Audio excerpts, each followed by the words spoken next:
В Уфе встретились более 250 молодежных лидеров, в числе которых представители тюркских народов, руководители общественных организаций, а также молодые специалисты, магистранты и аспиранты профильных вузов, чьи научные и профессиональные интересы связаны с исследованием, развитием и сохранением социально-экономического потенциала, традиционного образа жизни и культурных ценностей тюркских народов.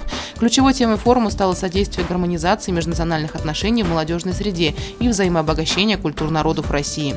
В образовательную программу вошли исторические, культурные, социальные, экономические, тематические блоки. Для участников были организованы мастер-классы по традиционным видам промыслов тюркской культуры, тренинги по социальному проектированию, панельные дискуссии с лидерами экспертного сообщества. Программа была очень разнообразная, интересная, насыщенная.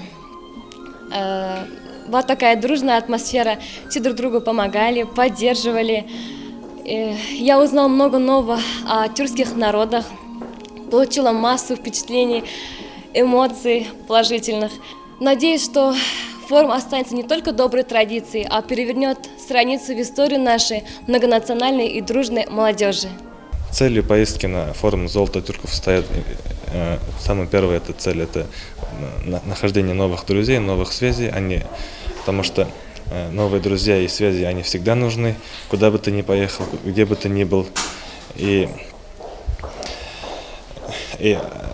вторая цель, много целей было. Вторая цель – это показать перед остальными народами свою культуру, свой язык, свои традиции. Мы там участвовали, пели, играли на различных своих инструментах. Я взял на дорогу свою думбуру, кубаиры спел и также узляв показывал. Это наш башкирский узляв.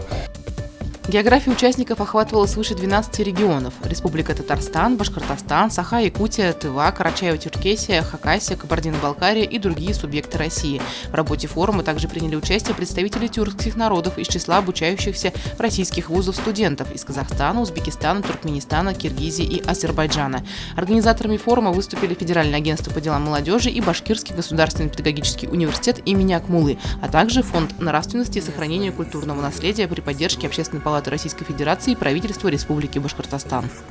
Елена Афанасьева, Гульхамитов, Дамир Хайбуллин, Раскидина, телекомпания СТВ.